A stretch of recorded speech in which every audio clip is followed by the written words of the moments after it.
A couple of years ago, I celebrated my 18th birthday with my family.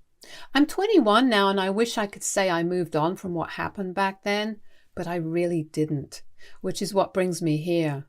My family is me, my dad, my stepmom, and my stepsister, Vicky, 23, female. My dad got married to my stepmom 5 years ago after 3 years of dating, so technically Vicky and I have known each other for almost 8 years. My own mother passed away shortly after my birth, and in the beginning it was just me and my dad. If he dated anyone during my childhood, I don't remember it, or maybe he just didn't. I do remember him sitting me down when I was 13 to tell me about a special woman in his life whom he had been going out with for a couple of months before introducing me to my stepmom and Vicky. My stepmom was all right, but Vicky and I didn't like each other right from the first day that we met. She was 15 at the time and started bullying me almost instantly with her backhanded comments about my appearance first, and then later she'd make fun of my lack of a boyfriend, my friend circle, and many more things as my stepmom moved in to live with my dad, and she started going to the same high school as me. Vicky's dad was still alive. Her mother was divorced and had met my dad through work a couple of years after the divorce. They shared custody of Vicky, so she'd spend half the month with her dad. I remember feeling very relieved during those days that she wouldn't be at home because she constantly tried to rile me up whenever she was around, and I couldn't take that. I'm an introvert and tried to keep to myself mostly, so I never really understood why she felt the need to come after me all the time. After she turned 18, she moved out for college, and I was thrilled that I wouldn't have to deal with her anymore around the house. I felt like I could finally breathe in my own home again, but it would be disrupted every other weekend because Vicky would come home.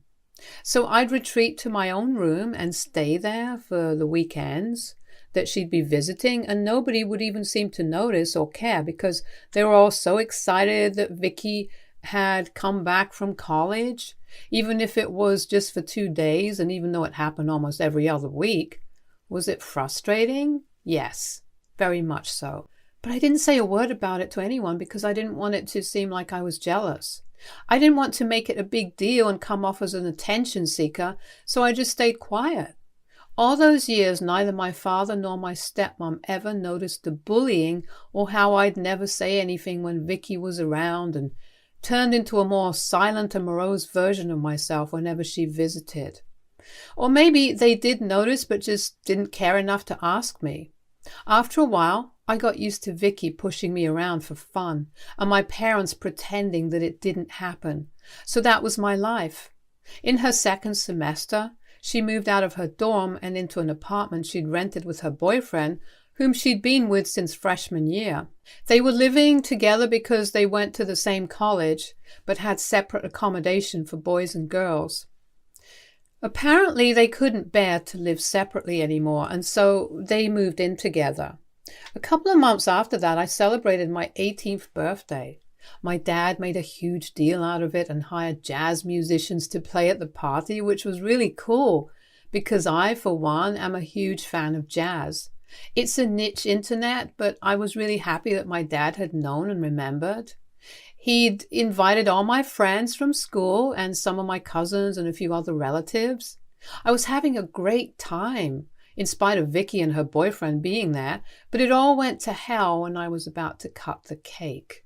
As soon as the song was over and I'd blown out my candles, Vicky cleared her throat and said that she had something to announce. Some very good news for all of us, apparently. I stopped, and so did everyone else, to look at her and figure out what was going on.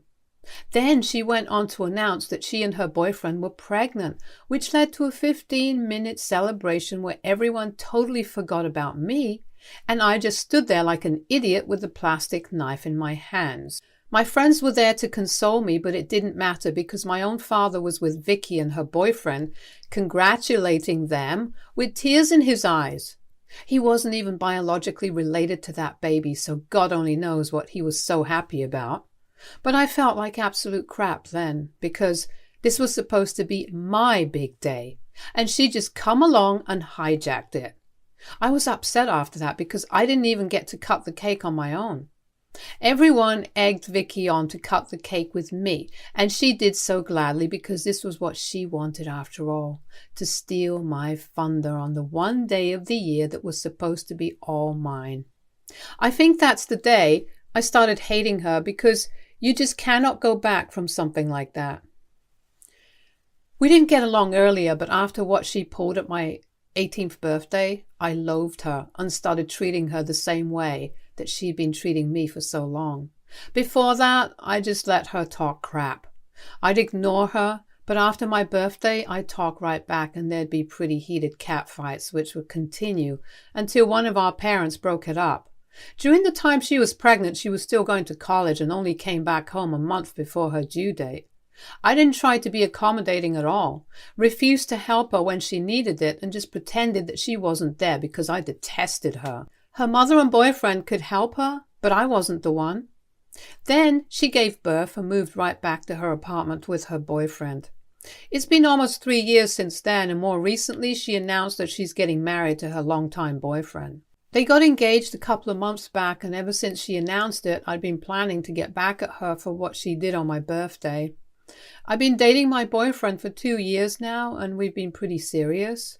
So as soon as she announced her engagement, I knew that I was going to do something big at her wedding, just like she'd chosen my 18th to make her own big announcement. I talked about it with my boyfriend too, and he seemed to be okay with it because he was well aware of the kind of relationship I have with Vicky. So he agreed to my plan, and 3 days back at Vicky's wedding, he proposed to me. Right after the ceremony and speeches were done, he grabbed the mic before anyone else could, and then he proposed to me. Everyone clapped for us and seemed very happy at the time, except for my parents and, of course, Vicky and her now husband. I had a lot of family come up to me and congratulate me, and even some of Vicky's friends and co-workers were nice enough to wish me the best. I was extremely happy that things had gone well, and obviously I was overjoyed that I was engaged now. Vicky had a scowl on her face for the rest of her wedding. My dad, stepmom, and Vicky's husband also looked like they'd just been forced to suck on a really nastily sour lemon, and I felt great about it. They'd been the ones who didn't say jack about what Vicky did at my 18th, so I don't think they had any right to make faces and act upset about what I did. This was tit for tat. I didn't expect them to say anything afterwards either, but my dad did contact me the day after the wedding to tell me that he was disappointed in the way I'd behaved at the wedding. My boyfriend hadn't asked for permission from Vicky to propose at her wedding, obviously, so they didn't have any idea this was coming, which is exactly how I'd intended it to be. My father told me that we should have at least asked first and made sure the couple getting married was okay with our proposal plan. I told him that she hadn't asked me if I was okay with her announcing her pregnancy on my 18th birthday either, so I don't think I owed it to her to do the same. He argued that a wedding was different from a birthday party and she was only ever going to get married once, but my birthday would come around every year. He said it wasn't fair what I'd done and that I needed to apologize. I kind of lost my temper then and put him on blast. I brought up how Vicky had been nothing but horrible to me for the last 8 years and he had always ignored it all, so now he had no right to say anything to me when I'd finally decided to get back at her for years of bullying. I didn't feel sorry for what I'd done at all, but my father insisted that I must apologize or the family wouldn't talk to me anymore. I didn't understand how that was unfair at all and was really upset about his reaction, so I hung up. He'd never said a word to Vicky all this time when she'd been bullying me relentlessly, but now when I do something to hit back, I'm suddenly the bad guy. And I understand that a wedding is different from an 18th birthday, but that one still hurts me, so I don't think it's unreasonable for me to want to get revenge.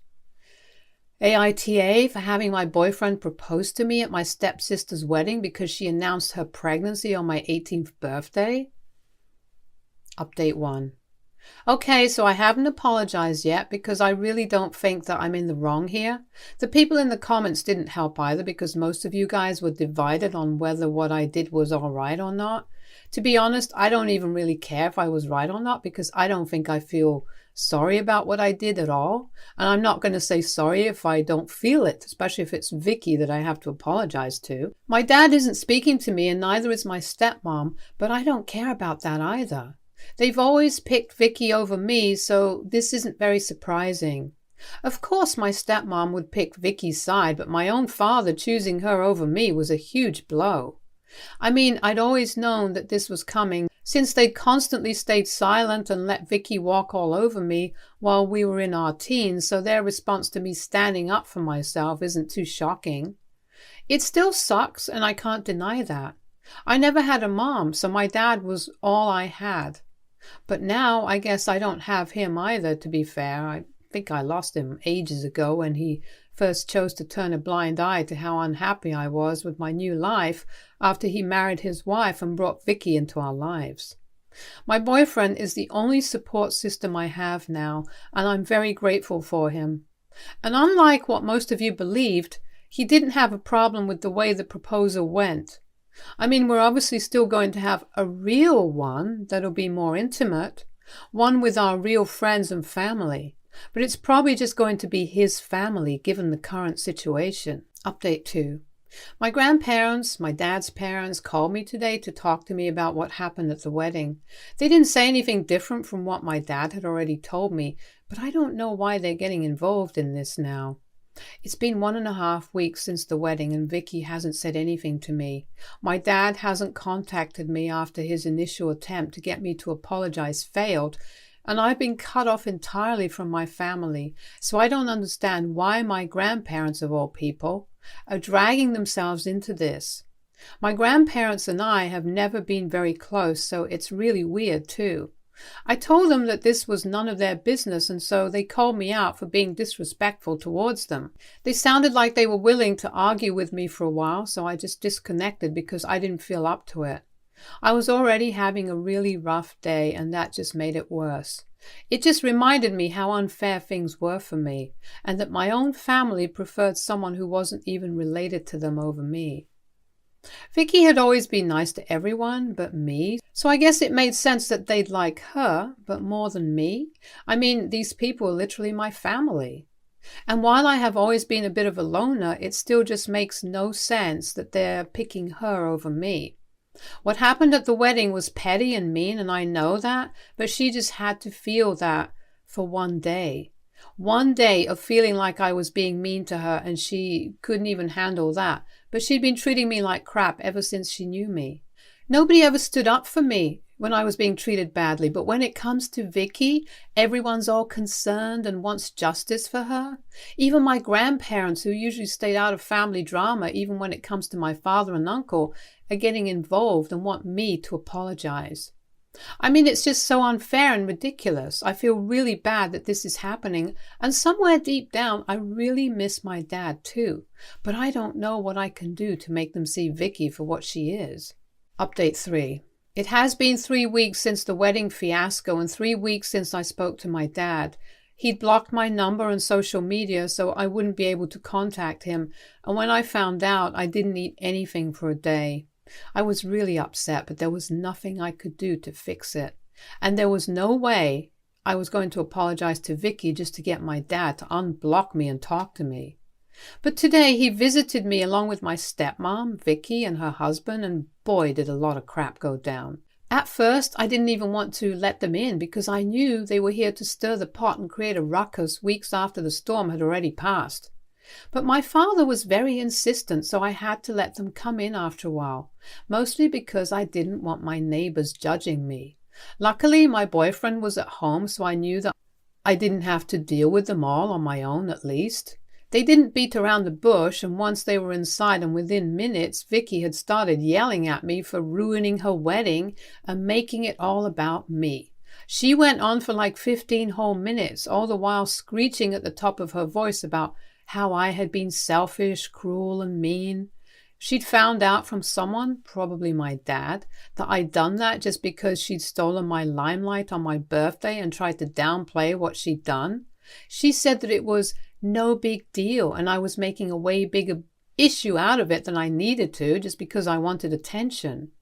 Now that wasn't true, and everyone who knows me for real would know that it was a lot of factors that had made me have the proposal at her wedding to ruin it. It wasn't just what she did at my birthday, but the way she treated me for years and years. She'd been bullying me ever since I was 13 and made me feel bad about myself every chance she got. So if I hit back at her just once, then she deserved it. 100% she deserved it, and I wasn't going to let her just come into my house and yell at me. When I yelled back at her, the situation escalated, and soon we were both in a huge shouting match.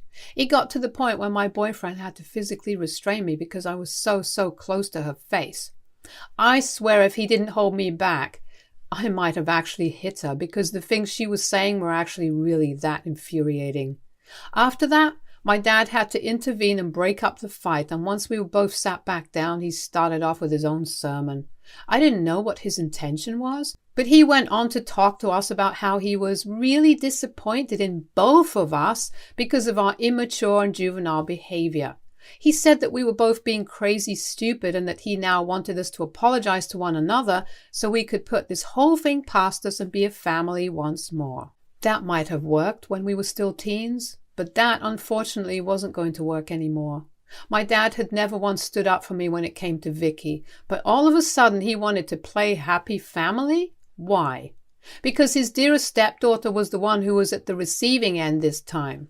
I knew that this whole both of you jig was nothing more than an act, and his main motive was just to get me to apologize for what I'd done and possibly even more, so they could go back to walking all over me once more.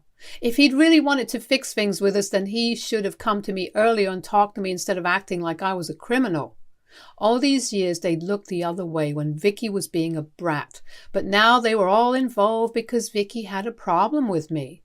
I told my dad that I was more disappointed in him than he was in me, and that I didn't mind it if he didn't want to speak to me again. He could go back to pretending I didn't exist. He didn't have to come back out of guilt or whatever. I knew I'd hit the right chord when his expression changed from annoyed to sad. When I said that, he'd come back out of guilt. He didn't actually care if I was happy with the family he'd chosen for us or not, but he wanted me to go back to acting like I was okay, like I had been in the past, so that he wouldn't have to face the facts. He had made me miserable, along with Vicky. At least Vicky and her stepmom didn't really owe me anything because they weren't my family, but he did. And he'd let me down over and over again for years. So now, if he was coming to me, it was out of guilt and nothing else. My stepmom tried to interfere, but I told her that since she hadn't said anything for so many years when it was her own daughter who had been bullying me and making me feel like crap about myself, it'd be better if she didn't say anything here either and let me speak to my dad. That shut her up, and Vicky hadn't said anything for a while after my dad intervened anyway. She just kept glaring at me with her husband trying to calm her down, and soon after she left because her sitter had to leave, so she wanted to go back home to be with her son. Even before leaving, she made sure that she said something to irk me and loudly exclaimed that this whole thing had been a waste of time and that she'd known that she never should have come by to sort things out with a bitch like me. If she'd known that all along, then she probably shouldn't have come. I totally agree with her on that, and I actually wish she hadn't come to talk to me today because all she did was piss me off and make matters worse. After she left, my dad and stepmom still sat around for a few more minutes. My dad tried to explain to me the importance of family and that what I'd done to retaliate was just messed up, but I wasn't interested. I told him that he could either just suck it up and accept that he'd not exactly been a good father to me, or we could continue arguing and waste some more time. One thing that Vicky had been right about was that this was actually a huge waste of time. There was no point in me trying to explain myself to them and vice versa, because right from the beginning of our relationship they'd always been more self-involved, and now that I was acting the same way, they were mad about it. He left and was really disappointed by then, but that's not new in our family. They disappoint me. I disappoint them, and the cycle goes on. At least now there will be an end to it. I'm really tired from the day that I've had and have never been more grateful for my boyfriend who let me speak my heart out today, but still stepped in whenever he thought things were getting out of hand. I'm so lucky to have found him because he actually respects me and my feelings, unlike most people I've known. Speaking of which, a lot of you guys have asked why I referred to him as my boyfriend even after we got engaged, and that's just for the sake of clarity. I don't want to confuse people by referring to him as my boyfriend in one half of the post and then my fiancé in the next half, and besides, it also takes time to get used to the change as big as this. So that's another reason why. I mean, at the end of the day, it's the same guy, so it doesn't really matter what I refer to him as. It's all okay here, and we're as happy as can be together. Update 4. Hey folks, so my boyfriend and I got properly engaged a few days back and had our engagement party today. We invited all our friends and family. I had a cousin of mine attending, but nobody else. I'd invited a few other relatives, but this was on such short notice that a lot of them couldn't make it. I hadn't invited my parents on purpose, and it wasn't like they were going to feel bad about it anyway. It's been a week since my huge fallout with my parents and stepsister, after they visited me, and they haven't spoken to me since. I'm okay with that, and that's why we had the engagement party now. I was too depressed to have it earlier, but I'm doing a lot better now, so it was the perfect time for a celebration with all my close and dear ones. My dad did send me an email congratulating me after he saw the photos online. We still do have other relatives in common who haven't cut me off, so he'll probably continue to get updates on my life. In the email, he mentioned that he would have loved to be there under different circumstances, which just means that he still wishes I wouldn't have picked a fight with Vicky. It made me mad when I saw it, but I chose not to respond because I didn't want anyone to ruin my vibe anymore. I was done with this and wanted to protect my peace now, so I thanked him and left it at that, then went back to watching the movie with my boyfriend. But I guess I'll have to start calling him my fiancé now. The proposal at the wedding just felt like a placeholder after what he did for me the other day, if I'm being honest. He rented a whole restaurant for me, played my favorite music, and it was just beautiful. I'd rather keep it private, to be honest, because it was so special to me, and for the evening it made me forget about all my other worries. I'm really so incredibly thankful that this is the man I chose to marry, and I'm even happier that he chose me back. Stay tuned for more stories from our girl